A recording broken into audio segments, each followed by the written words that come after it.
Good evening, good morning. Today we're going to talk about as a little. I always love improvising, little improvisation, just starting on a arpeggio pattern and exploring some chords. Today we're going to talk about 4 stages to learning a piece. This is a framework. This is a system and framework that I have been using now for quite some time to help people understand what the journey is from learning a piece from absolute beginning to, polished master. When I say mastery, I don't mean really strong. Like for some people, mastery, means like, what I mean? But mastery in terms of it's memorized, it's fluent, and it's performance ready. Let's put it that way. So from absolute, starting from absolute square one from scratch all the way to fully mastered, fluent, memorized, musical, all those M words, right? Mastered, musical, memorized. That's kind of what you want, right? At the end. So even that you might not be aware of, like what is that ultimate goal. Just trying to move this mic. Can you guys hear me okay? Let me know if the sound and video is all good. You might not even know what that end goal is. Like when you start learning a piece, what do you do? Like what's the ultimate goal? What are the steps? What's the logical kind of sequence from learning the notes to what comes next after that, and so on and so forth. So I want to discuss that today, and in this live setting, please throw your questions at me when it comes to learning guitar music, learning guitar pieces. Do you have any questions? What do you struggle with most? I'd love to hear from you in the chat. I think pretty much anything can come back to, I can relate it back to these 4 stages of learning pieces. I can put you, if you have a question, I'll say, I think you're at this stage and this is what you need to work on. And then this will be the next step for you once you've sort of mastered that step. So what are the 4 stages? I hope you got a pen and paper. Take some notes here. The 4 stages, ideally you want to memorize these 4 stages. There's just 4 words to it. Stage 1 is called preparation. Stage 2 is called consolidation. Stage 3, memorization.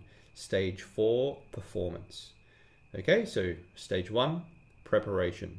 2, consolidation. 3, memorization. 4, performance. That's the sequence. Now each stage has specific sub points to it, but if you can just remember that, you take a piece of music, whatever it is, Lagrima, Recuerdos de la Alhambra, Carcassi study, a saw study, whatever it is you're learning, whatever piece of music, you want to take it through that series of steps there. So it always starts with preparation, then you go to consolidation, right? Then you go to memorization. I'm saying it again just to drill it in, and then finally performance. So let's dive in. Let's dive into these in more in depth, right? The first stage is preparation. What do you think would be, what does that mean to you? I'm curious to know. Let me know in the chat. Even if you're watching this recorded live, if you're not watching this live right now, what does preparation look like to you? Because we might all have different ideas. The way I've put it down into 3 main categories. Preparation. The first is listen and study. Listen and study. So you want to listen to the piece, and you want to listen to great recordings or great performances of the piece, because that is what your goal, that's your standard, right? That's your baseline. That's what you're aiming for. So try to find great recordings of the piece.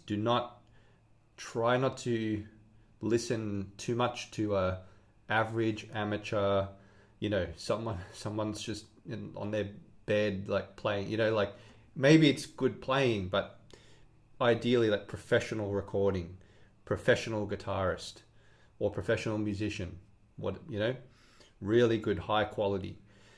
high quality recording, listen carefully too, listen deeply, like not just in the background, listen to the music. You could even have the score and listen. It's absolutely great, immersive way to absorb music. You're reading the score as you're listening. You're reading, even if you can't read the music like 100%, you can just try to follow along as you're listening to the music. It's fantastic. So that's the listening part. Okay, listening. The next part is study, listen and study, right? So what does studying mean? You want to know what are the keys, what's the form, how many sections are there, and what keys are we going into for each section. That's the minimum, and I think that's a really good, very good start. If you know the keys and the mood, the keys and the mood too, the keys and the form. All right. So you listen to a great recording, and you want to know the keys and the form, the number of sections there are, and then the final part of listen and study I recommend is knowing where the melody is. It's really, I think, really crucial, because usually the melody is, I like to say melody is the heart of a song. So if we have a well-known piece like Lagrima, I always go back to Lagrima, yeah?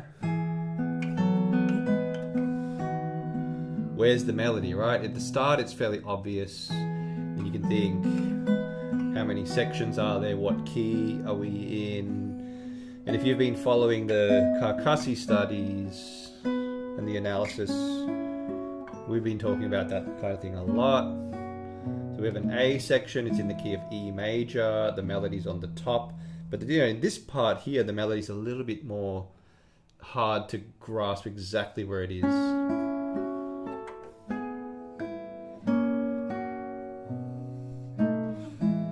It's kind of like melody might be going all over the place there, and then you've got the B section, which is in E minor.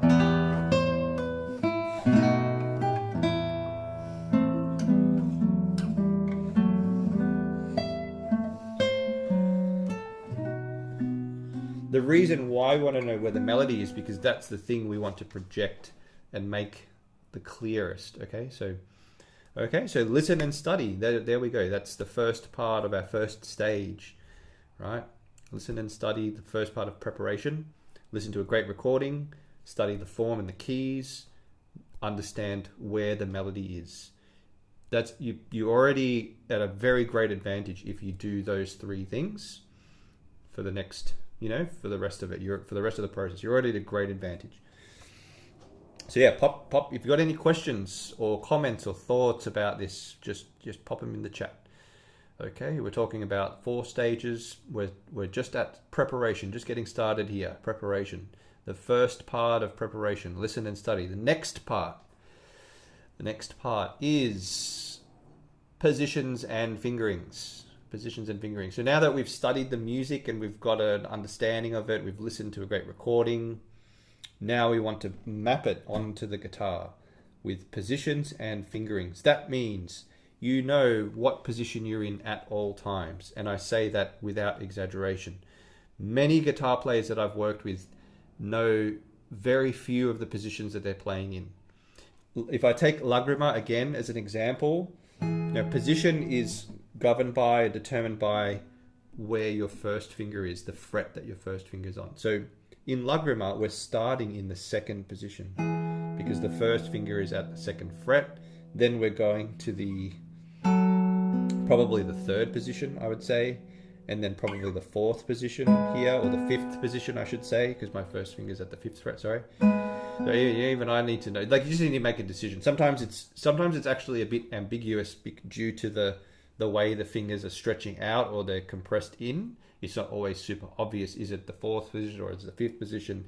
You just have to make a decision though. You say, okay, I'm saying this is the 5th position because my first finger's falling on the 5th fret here. So just make a decision about the positions you're in. That gives you so much more clarity and confidence and security and everything when you're playing, right? Because then your 2nd position, maybe I'll say that's 3rd position and then 5th position. Just I'm using that first finger as a guide. I like to think of positions as like a compass, right? It's like it's telling us exactly which direction we're going in, exactly where we're going. So that first finger is like our compass, and then we go to the first position. Okay, so we have the positions, and then we have the fingerings. Now, a lot of the time, the fingerings are in the music, so if they're already in there, you can use those to help you. If they're not in there, I would advise that you do write the fingerings in. You don't have to go overboard. You don't have to put every single finger for every single note. However, if you figure out that, like, let's say there's no fingerings, and if you figure out like the best fingering solution for you, I don't see any harm in writing that down, because then you don't have to come back to it next time and think, oh, what was the fingering? Like you don't have to second guess yourself. You just nail it down, just write it down, and be done with it, right?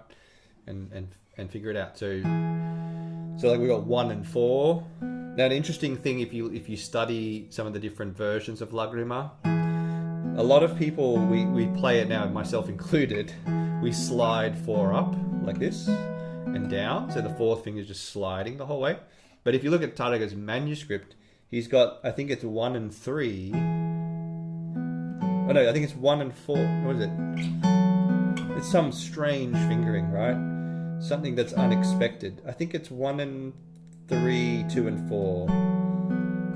Something like that. So it's a bit unexpected. It's a bit different. So it's good to, if you want to get a bit more in depth and study the fingering. Say why that? Why those fingers? Why not another? And very often, the reasons very often related to positions. Because we're in a certain position, it makes the most sense to use certain fingers in those positions. So, all right, so positions and fingerings, we've covered that. Another aspect of positions and fingerings, though, there are a few more subtleties. One is what I call chunking. So if you can, like for example, this chord here, I'm doing what I call chunking. I'm putting all the fingers down together to form a chord shape, rather than putting the fingers down 1 at a time or 2 at a time or anything like that. Just put the chord down and then be done with it. Just, the notes are down, the fingers are down, you've got the chord shape. Hopefully you recognize the chord when you do it as well. And so that's one aspect of fingerings you want to think about as well, so that you're not just thinking always one finger at a time. You're starting to group the fingers into chord shapes, or chunking them in, so that they're working together. So chunking is one aspect. Another aspect, guide fingers, very important. If you can identify guide fingers, so for example, here the 4th finger, 4 and 2 actually, 2 and 4, there, guide, and then the 4th finger guides me down. So that's another important one to consider when you're thinking about the fingerings. So don't just stop at, okay, I've got the position, I've got the fingerings, but if you can go to that extra layer of detail, okay, where can I chunk the finger? Where can the fingers be grouped together? You can use like brackets to indicate that. You could write the chord shape above. Sometimes you can write the fingers vertically above each other instead of like next, one after another. You can just write the fingers above each other, the numbers. So, and then guide fingers, you can use a little dash in the score. Just use a little dash to show, like in this case, it'd be 4 with a dash because it's sliding up, and then 4 with a dash again, and then 4 with a dash again. And Damien in the chat's written a great point, finger anticipation. That's definitely another aspect that you can get into. Anticipation means like, one good one is like when we go to this is a fairly big shift down to this chord. How can I anticipate that so that the fingers start to form that shape before we get there? So we're not going there and then suddenly trying to form the shape. We're actually already formed the shape, and then when we get there, it's almost like the fingers just fall into place because they're ready to go. So how can we build in that type of anticipation? It just takes a lot. It's like choreography. You're basically choreographing the movements really carefully and moving those fingers ahead of time, so that when you get to the position, they're ready to just land. So that's a great point as well, anticipation. I'm glad you mentioned that, because I think that's well worth adding to the list. So positions and fingerings. We've got the position, which is determined by the first finger, the fret the first finger's on. And then we have the fingerings, the fingers that we're using. But then we've got more deep, subtle things like chunking, like putting chord shapes down, putting fingers down together. We have guide fingers, and we have anticipation. Really, really good to get stuck into those things early on. When you do those things early on, you're really sorting yourself out for later. You're saving yourself a lot of pain, because if you don't sort those things out, you always come back and go, oh, it's not working. Oh, I have to figure this out again. Oh, what's the fingering again? Oh, it's too slow. Oh, I'm hesitating. There's a big gap from this shift to this. Oh, what position? I can't remember the position. And then it's just frustrating, and you just like, right. So figure these things out early on. You got to put in this extra little bit of work early on, and it pays off drastically later, right? So what else? Yeah, Damien in the chat. An obvious get may not necessarily be the best for the next note. An obvious finger may not necessarily be the best for the next note. Yeah. That's good. That's why it's good to study the fingerings, to study and look ahead, think of playability. Okay, so we're talking about preparation. So we said listen and study, listen to great recordings, study the form and the keys, identify the melody. Part 2, positions and fingerings. Part 3, rhythm. What do you think I'm going to say here for rhythm? There's a good old M word for rhythm. It's a tool that a lot of guitarists, a lot of musicians don't like using. It's called the metronome. So one aspect of rhythm is to use the metronome. To be able to play the piece through with the metronome is really important. Not to say that in the early stages you should be able to play through the whole thing with the metronome, but you should be able to at least play parts of the piece with the metronome and understand what tempo you can play at comfortably. Another aspect that's very important is to understand the actual rhythm. And a lot of guitarists that I've worked with, they use subdivisions and counting. Counting and subdivisions can be very helpful at certain times, but I think they can also be very complicated. Yeah, Damien's got it, metronome. Counting and subdivisions can be very over-complicated and very abstract. It's not actually giving us information about how does the rhythm sound. It's telling us like approximately where do the rhythms fall in a beat, but it doesn't tell us how the rhythm sounds. So what I like to use instead are what I call time words. Now Lagrima uses a pretty like repetitive rhythm, quavers or eighth notes. It's just flowing eighth notes. So it'd be like, if you counted it, it'd be 1 and 2 and 3 and 1 and 2 and 3. So you could count it that way, use a metronome. Now Lagrima, because it's predominantly one rhythm, the rhythm is a bit easier. But in a piece where you've got a whole bunch of different rhythms, it gets a lot more challenging to subdivide. So what I do instead is I think of groups: ta, ta, ti, ti, ti, ti, ticka, ticka, ticka, ticka, triola, triola, ti, ticka, ti, ticka, ticka, ti, ticka, ti, syncopa, syncopa, tum, ti, tum, ti, tum. Now, the rhythms I just spoke there probably make up roughly 90% of the music we play. So the most of the music we play is made up of a very limited set of rhythms. So if you understand those rhythms, how they sound, and you can speak them out, you don't have to ever worry about rhythm again, unless you've got super complicated rhythms, which doesn't occur that much unless you're playing very advanced music or some special type of music. Most of the time, the rhythm is fairly straightforward.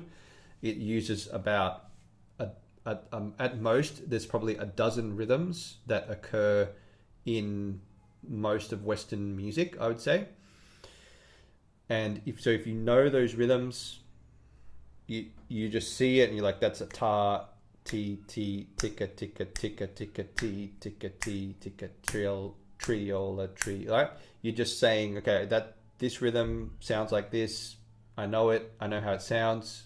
That's it. And you play it that way. So when you can understand that, and I could show you examples where a piece of music often has 2 or 3 rhythms. It's only using 2 or 3 rhythms. And that's quite incredible. There's one example, Andersy by Andrew York, where the rhythm sounds incredibly complicated. But if you think of it in terms of time words, the rhythm's very simple. So the rhythm sounds like this.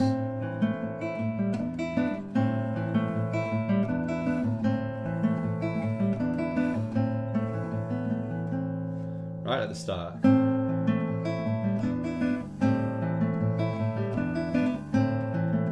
Now that sounds quite complicated, but if I just tell you it like this, ta ti ti ti ti ti ti ti ti ti ti ta ti ti ti ti ti ti ti ti ti ti ta ti ti ti ti ti ti ti ti ti ta ti ti ti ti ti ti ta ta.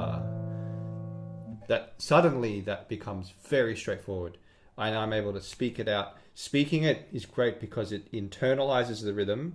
You actually feel it, you hear it, you understand it on a practical, tangible level. It's not abstract. It's not trying. If I tried to subdivide that, I'm already confused. 1 and 1 and 2 E and 3 E and 1 and 2 E and 3 E and 1 and 2 E and 3. Right, let's try something different. Let's try a piece that uses maybe more variety of rhythms to it. Like something like this. Oops.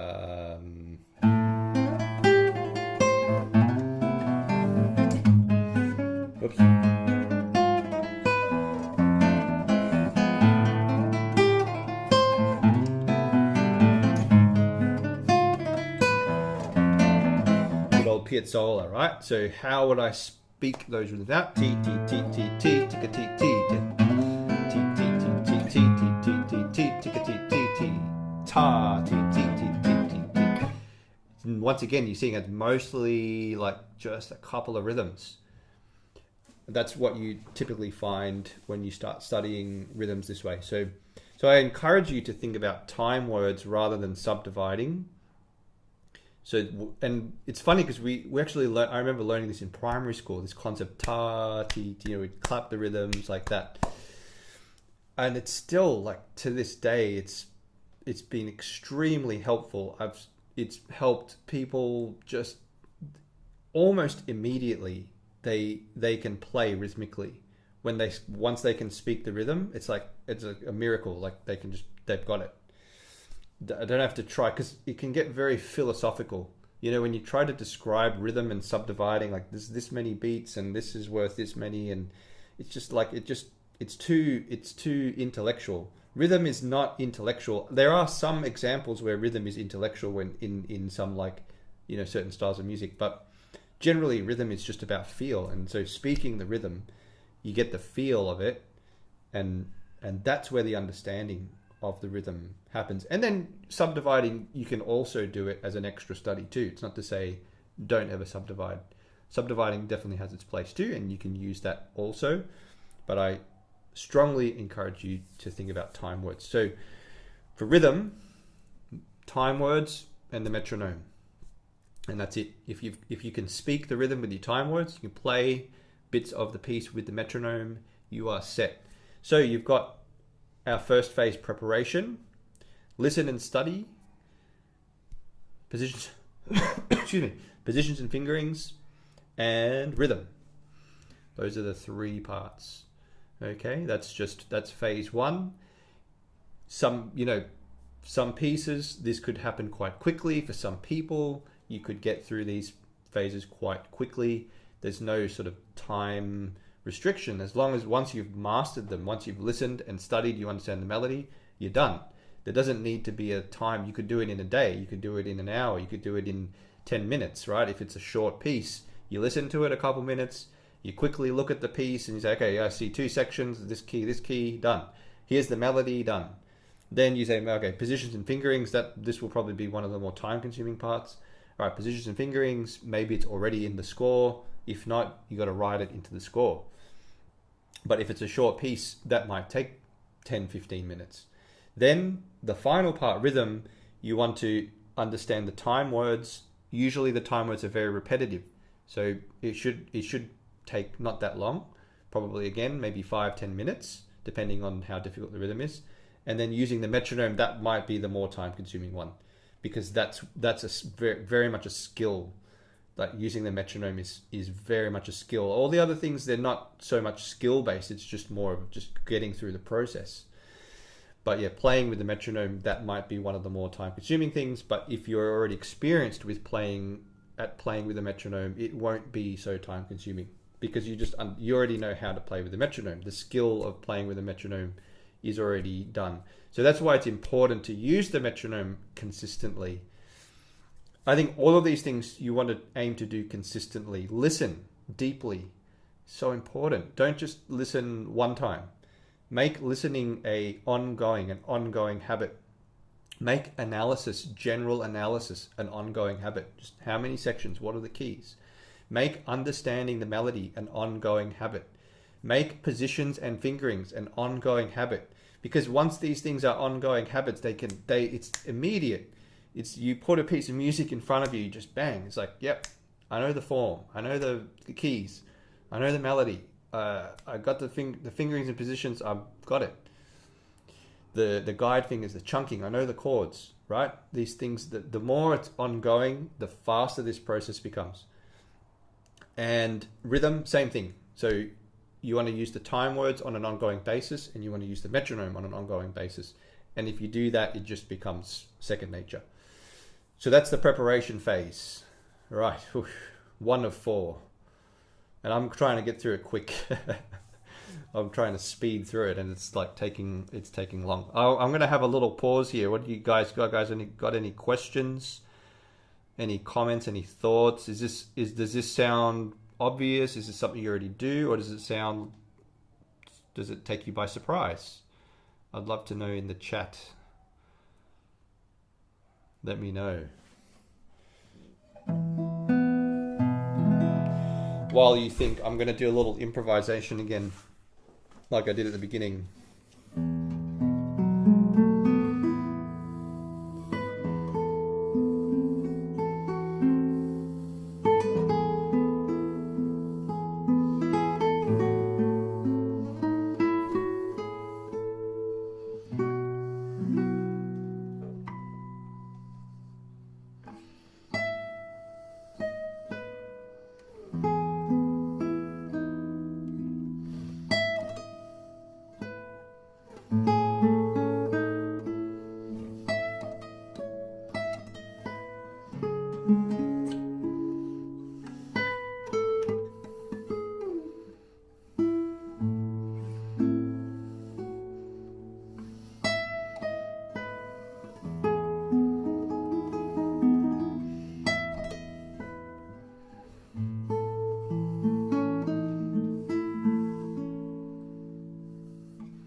I liked that one. That was a nice. I like that little tune. Right. Yeah, I mean, improvising is, when it comes to harmony and form and chords and theory, improvisation is one of the most beautiful ways to put all that stuff into practice and feel it out and speak it out, and all those things. So yeah, a little break there for you to ponder on these things. Got a couple of comments, which is great. Damien said, it's something I try and do for all pieces. Yeah, Damien, I've noticed you doing that, and I think that's why your playing and performance has just skyrocketed. Damien joined the Creative Classical Guitarist, a good 6 months ago or something, and has been playing consistently. He's put his name down for every single masterclass, which is awesome. I really love that, and he's, every time he's played, he's really put in a great effort and shown great progress. And then later on, he said particularly positions and fingerings. So yeah, he's really worked hard on that, positions and fingerings. Carmen has said, good to go over these, always learn something new. Yeah, there's always a new little subtlety, isn't there, when it comes to these things. Yeah. All right, so the second phase for learning a piece is called consolidation. So once you've done the preparation, now you go to the consolidation. Consolidate means now we're things are starting to get drilled in. We're starting to play through the piece. We're starting to think about interpretation, musicality more. We're starting to figure out where are the difficult spots, where are the challenging technical spots in the piece, and what are we going to do to solve those and make them easier. That's pretty much what consolidation is, but I do break it down into 3 steps as well. So the 3 steps of consolidation, I hope you're taking notes, because it's going to be hard to remember all these things. So please, I hope you're taking notes. Consolidation, the first step is, I call, oh goodness, do I remember that? What did I call it? I know what to do, I can't remember the name of it. The first step to consolidation, maybe what I'll do here, since I need this sheet, I will put it up on the screen for you as well. Here we go.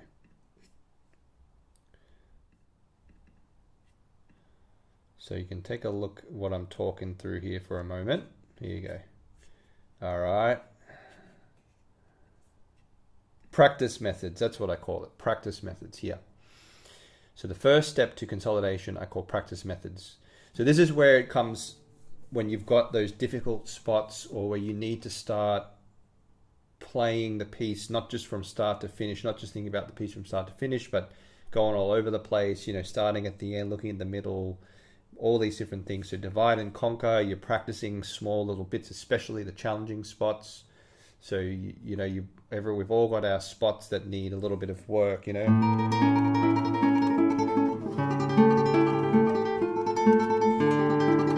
Yeah, there.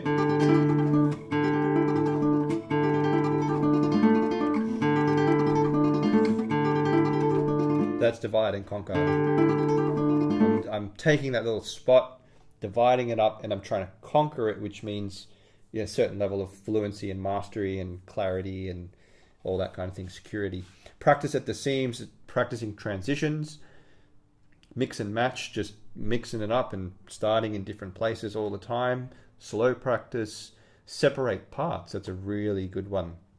Going back to Lagrima, that would mean playing the melody by itself and then playing the accompaniment by itself. And then putting them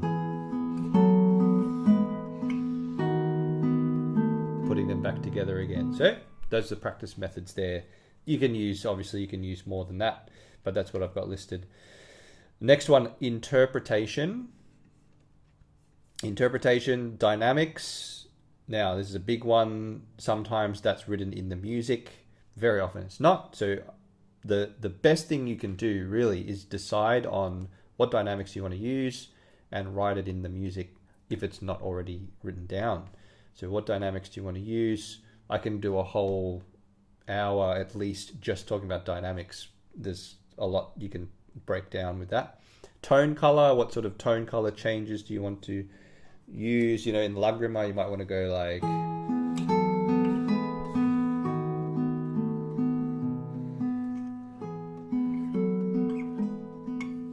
you know, from normal to tasto or normal to pont or whatever. Rubato, you can use arrows.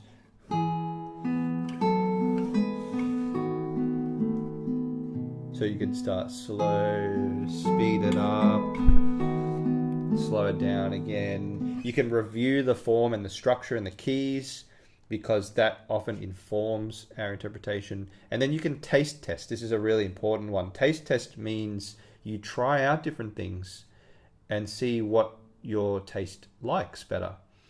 And it's a very underrated, maybe it could be a, you know, it could have like negative connotations. Like you might think, oh, it's too personal. Like, why is it? I don't want it to be all about my preferences, you know, something like that. But hey, at the end of the day, you got to enjoy what you're playing.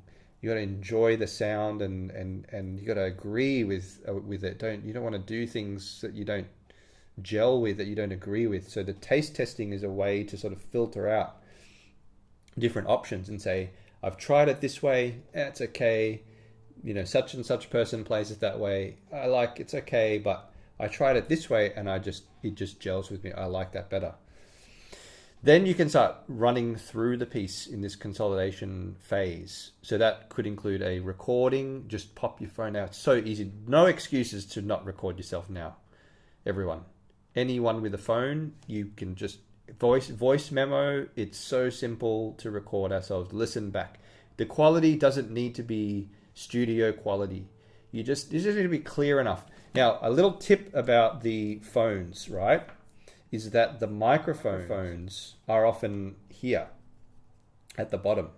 So what you want to do is point to get a better sound quality. If you've got a desk, I've got a desk here, I'll put the phone up on the desk with the bottom of the phone facing my guitar and facing like something like around the bridge area. So if you get that not too far away, because it would be too echoey, and not really, really close, it'll be too boomy. Something like, you know, maybe two hand spans away or something, you know, some kind of measurement like that. And you can get a pretty decent sound from a phone. There are actually recordings I've done in the past where I've used a phone or an iPad and doing that. And iPhones and iPads also have GarageBand too, which is free. So you could record into there if you want to get a bit more tech with it. But just voice memo alone is already good enough for practicing. You know, again, it doesn't have to be studio professional quality. Just good enough so that you can hear what you're doing. You can listen back and say, I thought I was getting louder there, but nothing's happening.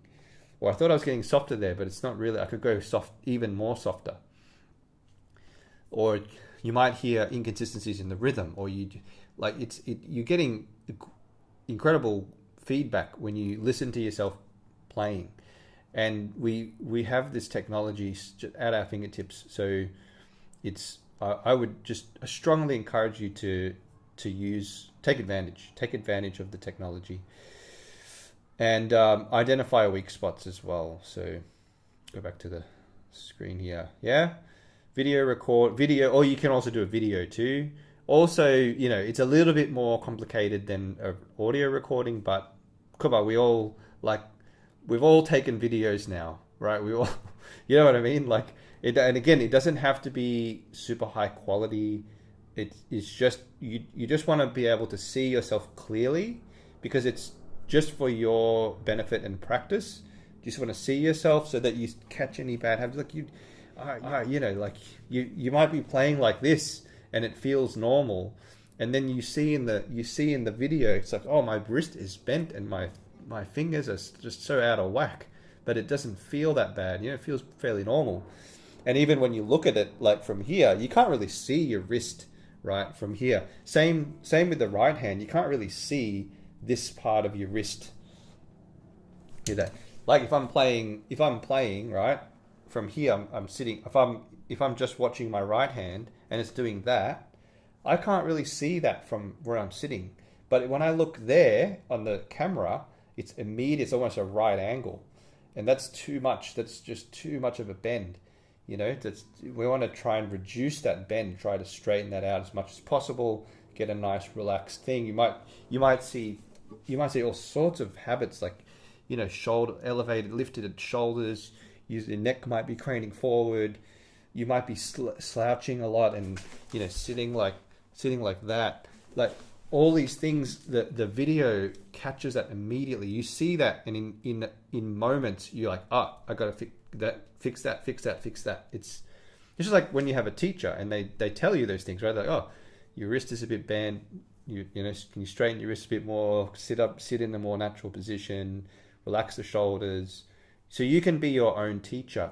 And actually, I think our job as teachers is to teach you how to teach yourself, how to learn, how to you know, observe closely, visually what you're doing with the hands and the body, and also, you know, listening to yourself, and being able to observe and assess and evaluate things that you're doing in terms of sound as well. So that's stage 2, consolidation.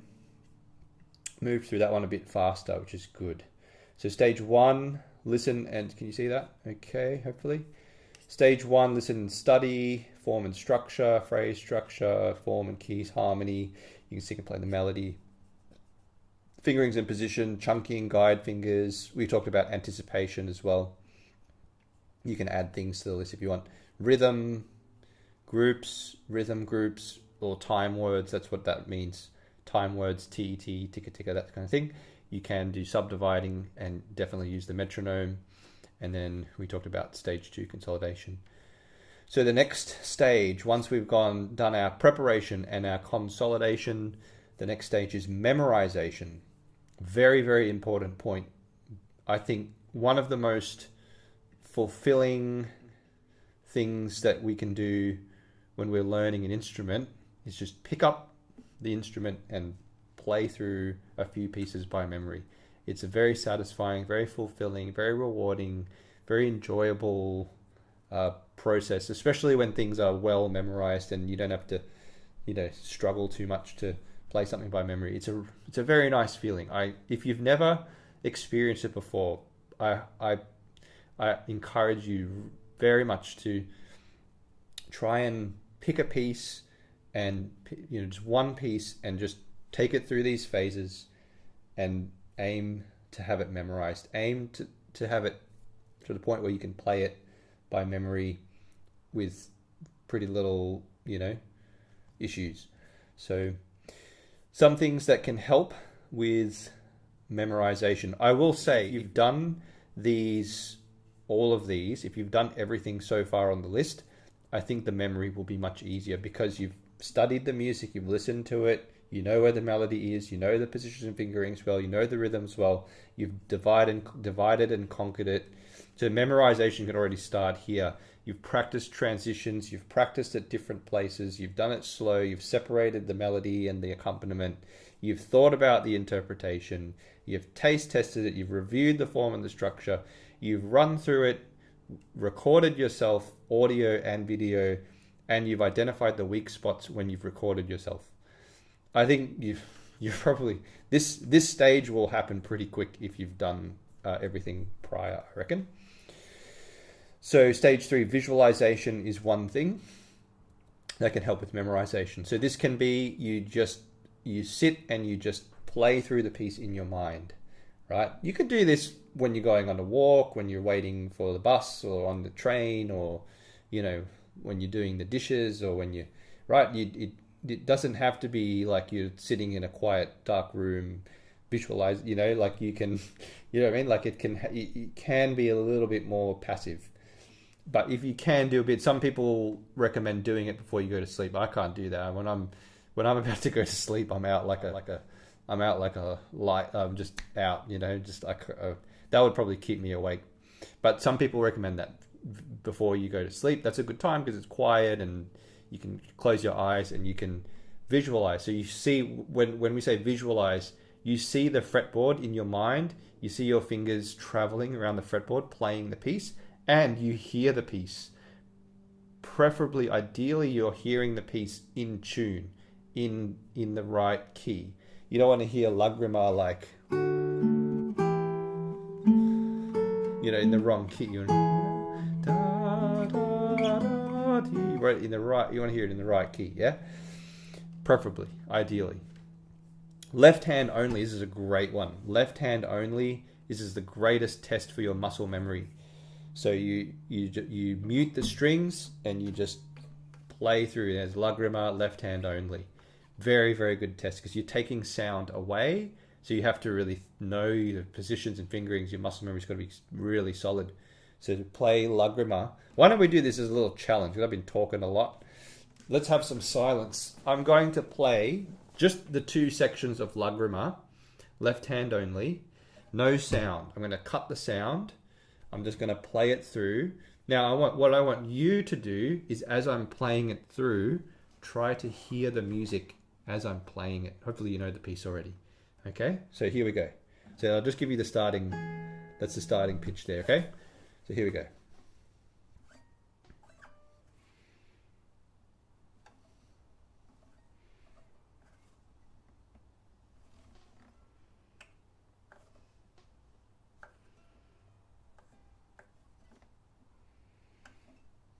Okay, that's the A section, now the B section.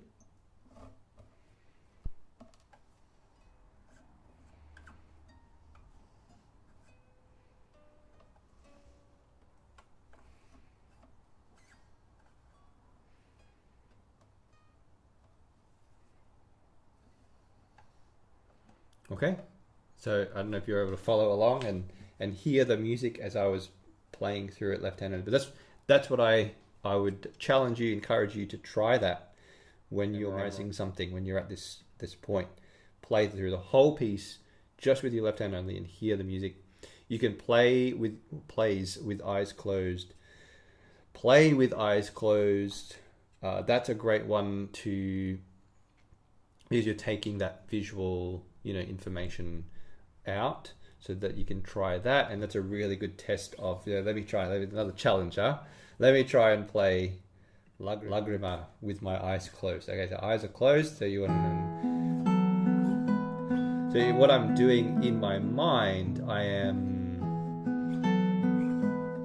I'm sort of seeing the fretboard. Oh, this is a bit different one. I got it. Lucky guess.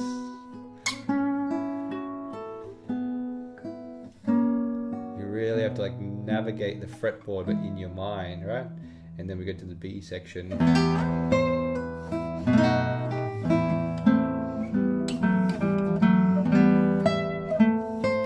surprised I'm getting some of these notes right, honestly.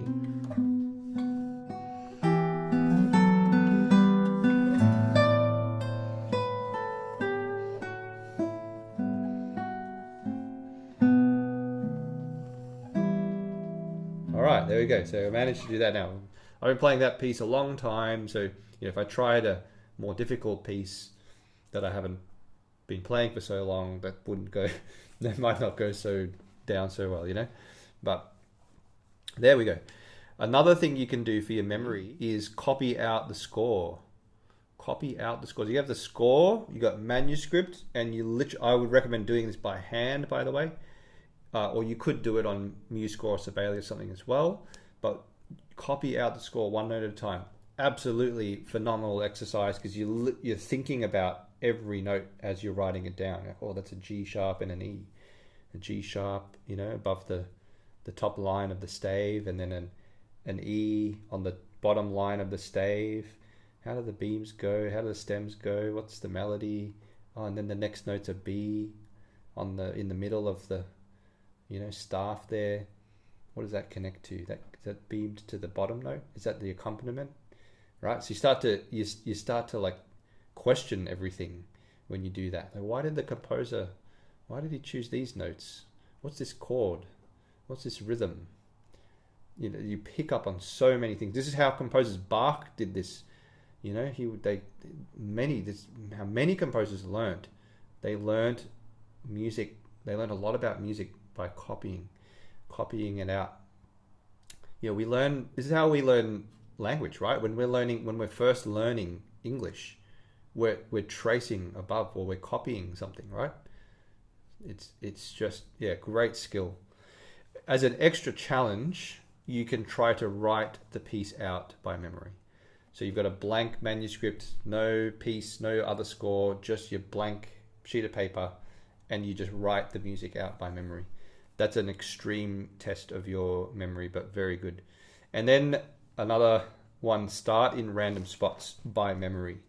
So again, if we go to Lagrima and we say I'm going to start with the bit in the second part where it goes like this. Start there. Now I'm going to start where it goes here.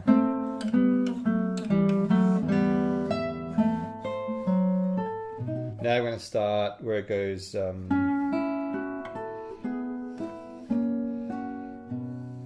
Right. So the better you can start in random places, the more random places you can start in, the more solidified your memory will be. All right. I better check the comments and stuff here. Yeah. So divide and conquer. Carmen says, I need to do more wording of rhythm. Damien says, yep. It is an awesome feeling. Yeah, Damien is now playing pieces by memory, including his own pieces. Beautiful compositions. My last YouTube post was Damien's piece, Missing You. Beautiful piece. And what about writing the score from memory? Yeah, I just mentioned that. Yep. Awesome. Great. So, first step, preparation. Second step, consolidation. Third step, memorization. Fourth and final step, this is what I think it's all about in a way. It's all about the performance. Now, we don't want to be like, it's not about us, just ourselves. It is, we have to admit that we play music for our own enjoyment. Okay, so it's something we enjoy. So we do get satisfaction from playing for others, but equally, if not greater, we want to think about, we're sharing this with other people, that we are affecting other people with this music. And there's all sorts of things I can talk about when it comes to, music is frequency, and frequency has there's definitely some great power to it, especially, there can be good power, there can be bad power, right, to frequency. So music can definitely have an effect on us. There's been a lot of writing, even the ancient Greeks talked about it, but it's to this day something, there's a whole music therapy, there's a whole branch of therapy, music therapy, where people use music to help people heal or learn, by learning rhythms and clapping and singing. It activates the brain, and right. But we also do this when we play music for others. It's really important to remember to really have the people you're playing for in mind. You want to be thinking about them, not about yourself too much. If you start getting too self-absorbed, too much thinking about yourself, that's when you get nervous and you're like, I'm making mistakes, and so, things start to crumble, and you're not playing with feeling anymore. You're just sort of focusing on your problems and things like that. But when you play for others, you think about others, like I want to give these people something beautiful. I want to communicate something. A lot of people can get quite spiritual. A lot of people they say, I was transported. I was like in heaven when you heard this music. It's pretty amazing what the power of music can do. So sharing it through performance, I think, is really important. If you can find any opportunity, even if it's just for your partner, spouse, family, friends, colleagues. I've seen all of it. People doing concerts for their colleagues, for their family, for their neighbors. Or you might have a community, like there's a guitar society or music society or something where you can play at, or open mic where you can play at. So try to find as many opportunities as you can. And you can also, if you can't find opportunities to play, something you can do is record and publish. So you can record yourself. You could share the recording as a private sort of thing, or you could record yourself and publish it more as a public sort of thing. And that's another way of sharing your work. And still, it has that same effect. It's not quite the same. Like when you play for a camera, it's not quite the same as when you've got a group of people and you're playing for the group, for the people. Different experience, but people are definitely still affected by what people can be affected by what you do for the camera, or for even if it's just a audio recording. I mean, I've heard there's a lot of audio recordings that have greatly, inspired me and moved me. So it doesn't have to be live. A live performance can also be recorded. So those are the 4 stages of learning a piece. And to me, everything's essential. I don't think you can skip any of these things. And I think the sequence is quite important, that it happens in this order, but it can happen out of order. Like maybe you've played a piece for a long time and you're at this point where you can run through it. However, you haven't used a metronome ever before with it, or you haven't thought about the interpretation at all. So you might be at this point, but you just need to sort of go back to a couple of the other points prior and just work on those. It's fine to do that if you know that way as well. You don't have to start here all the time. You might have things that you've learned in the past, and it's good to know where you're at. Try and assess yourself. Like, okay, when I play this piece, okay, I'm playing it by memory. So you're at stage 3. If you're playing it by memory, you're at stage 3, but you can sort of go back and think, what have I missed from this list? Yeah, if you want to screenshot this, feel free. I don't know if I have this. I don't think it's on the website. But yeah, or if you're taking notes, this is the list that I use. I've been using for myself, for my students, and I highly encourage you to think about this sequence. And I think it gives you, as I said at the start, it gives you great clarity. Like, what's the starting point? What's the sequence? Where do I go next? And it can help you identify, where am I at? Where am I at with a piece of music, and what's the next step? If you're at the point of performance, that's great. It means you can play it by memory. You've got the piece, really solidly worked out. You can always go back and refine some of these things. But what I'd be encouraging you to do at this point, if you've got a piece well memorized, try to find some opportunities to perform the piece. Another thing you could do is set up or have some sort of exam or recital to prepare for. So this April, starting from tomorrow in April, we're going to have recitals given by the members of the Creative Classical Guitarist, and it's going to be awesome. So we're going to have a diverse range of people from various places, US and UK and Australia primarily, giving recitals on Zoom for us. And it's a great supportive,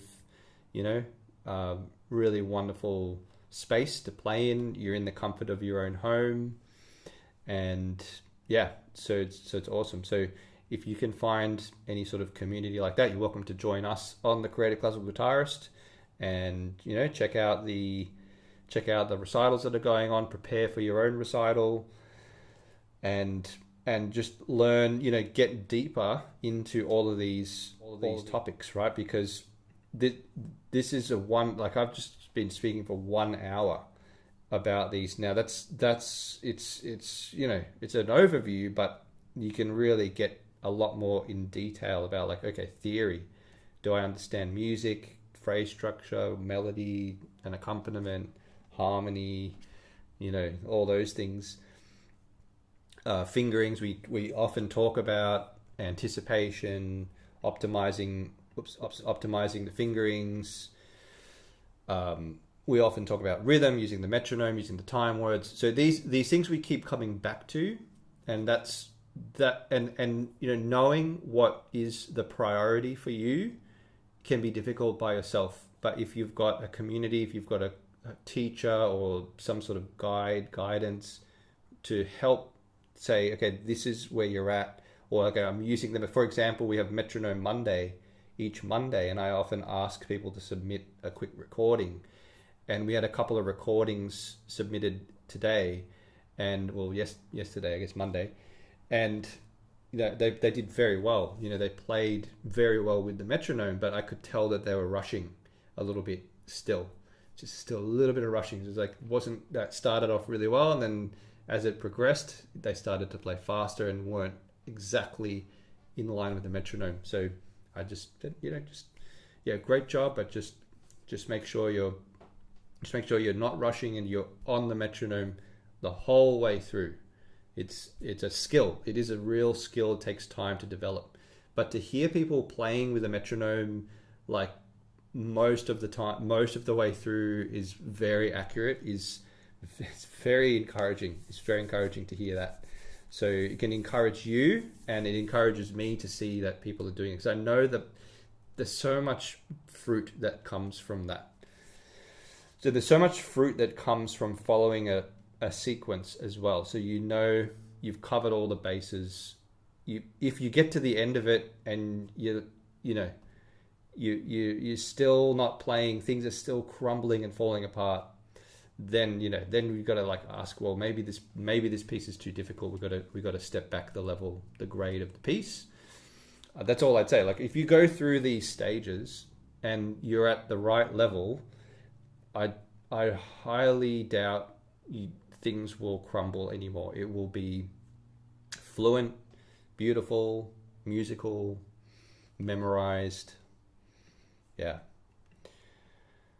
We got a few more comments here. What about, right? Okay, Damien played last Saturday for the first time, solo at a local community lunch for the needy. I was so nervous, but enjoyed that it touched some of them. Yes, awesome. Exactly. Saying I would love to leave classical was great. I would love to leave classical guitar. Sorry, one said I would love to leave. Okay, I don't quite understand what you're saying at the end there, but that's great, Damien, that you played for a local community for the needy. Oh man, we hear stories of the elderly people. Sometimes when they hear music, they come to life again. Sometimes they're at an instrument that they used to play and they can still play. It's amazing stuff. Carmen, yep, agreeing with Damien. Awesome, encouraging Damien. Thomas, hey Thomas, you have to push yourself into that next step. Yes, you do. Don't be sticking on one. Once you've got something going pretty well, almost 100, things are happening, there's momentum building, or things are happening, momentum's built up, and then you kind of plateau, right? You think, okay, I keep doing this step. Why? I keep doing this. I keep practicing it slowly. I keep practicing it at this tempo. Why isn't it getting better? Why is it not progressing? Because you're not going faster. You're not progressing to the next step. You're not playing it at a faster tempo. So yeah, exactly. You just got to push yourself to the next step. And know when the time is right to do it. Obviously, you don't want to do it too early, but at the same time, you don't want to do it too late and stagnate and plateau for too long. So push yourself, progress. I've seen it so many times. It's I ask people. Today, I had a student playing Emma. She was playing scales. She was playing scales and something like.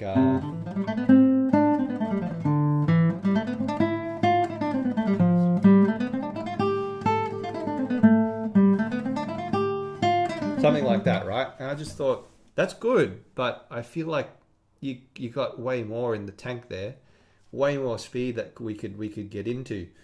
And she went from about 120 to about 160. 160 is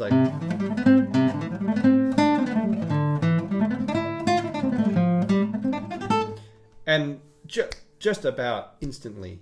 That obviously some some challenging spots started to occur. I mean, even just when I was doing it, you know, it's like when you start going at that speed, it's like, yeah, the spots that are challenging will really show themselves when you push yourself. But you're also just pushing yourself. You're getting a certain intensity in your practice. Not to say that it needs to be like that all the time, but you should always have some periods of intensity in your practice, even if it's just for 5 or 10 minutes of high intensity. Because if you're always low intensity, it's easy to plateau and just not be making a lot of progress. Just up the intensity. I mean, if you have the most of your practice session high intensity, that would be a great practice. I must say. I mean, that's how I feel when I have a good practice, high intensity. I mean, sometimes it's nice to just chill and relax and play things a bit slow, and you know, put a show a movie on and just move your fingers or whatever. Like that's fine, you know, but you don't want to do it all the time. Yeah, high intensity is really great. All right, what I'm going to do here is I'm going to play some music for you to close this out. So what am I going to play for you? I did some improvisations earlier, so maybe I'll play some music, some pre-composed pieces.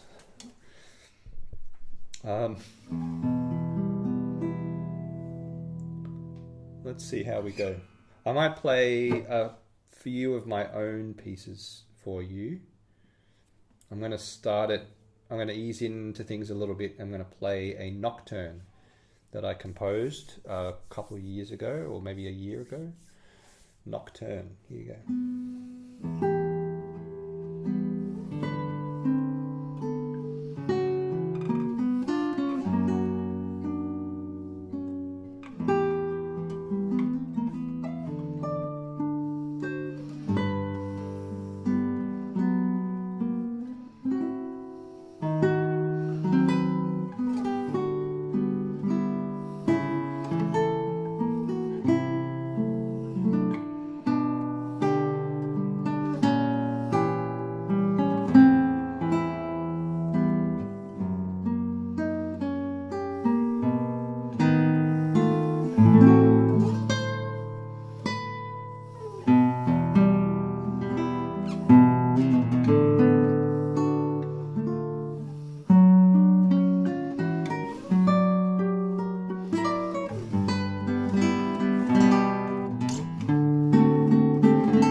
go, that's my nocturne there.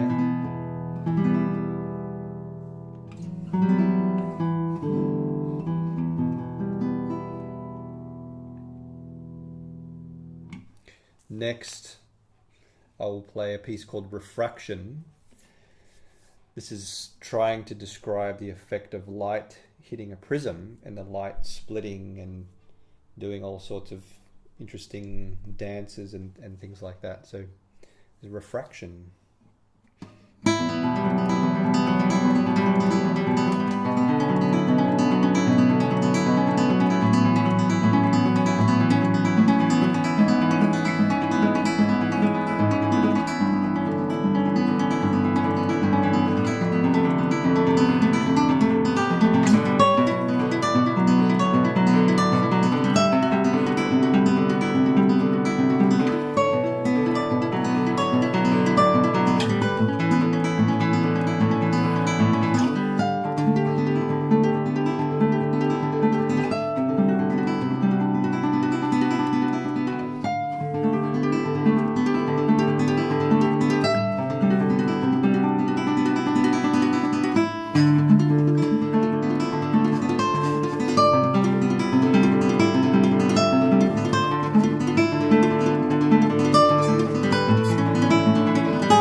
Refraction. There we go. So yeah, that's a lot of like arpeggio effects, obviously, and a lot of this sort of like inversion, or not inversion, but like arpeggio patterns that are sort of like mirroring each other or mirroring against each other, which is that idea of the light refracting, and then these kinds of changes too, that the light, you know, maybe starting this kind of like shattering around, and then this part the light's more like maybe bending or slower. Or actually, what I found out, what I discovered from refraction, apparently the speed of light can change when you refract it, when you bend it. I don't know. I mean, I'm not a scientist or anything, but I'm pretty sure that's correct. So yeah, interesting. You know how light can, the behavior of light. I've tried to capture that in the piece there. Whoa, what are we gonna finish with? One more.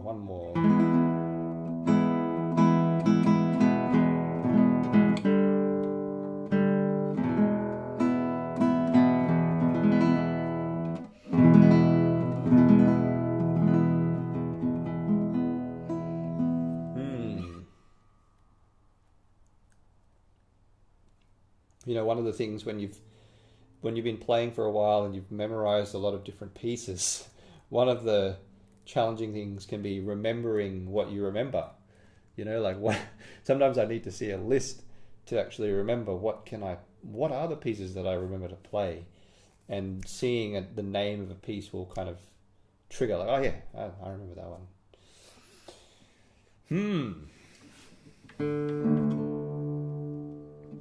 We could drop D, we could go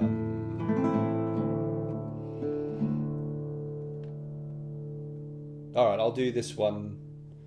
Go practice. Great job, Thomas. Go and practice. Very good. This is called Dabana, which means to fill up.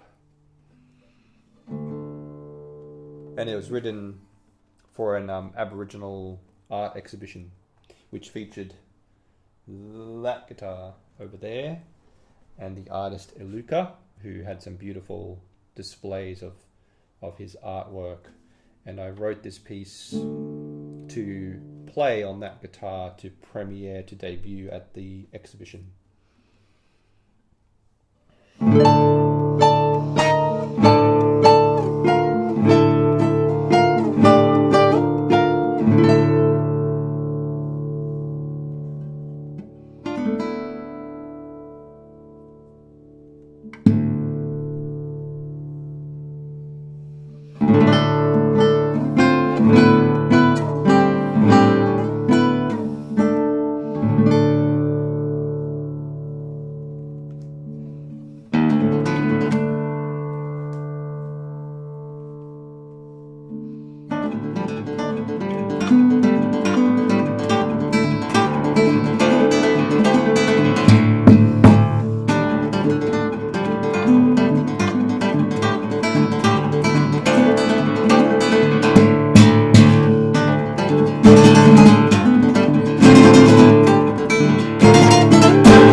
Cabana to finish it off for tonight. Thanks very much for watching. I hope this the 4 stages for learning pieces has been a helpful framework.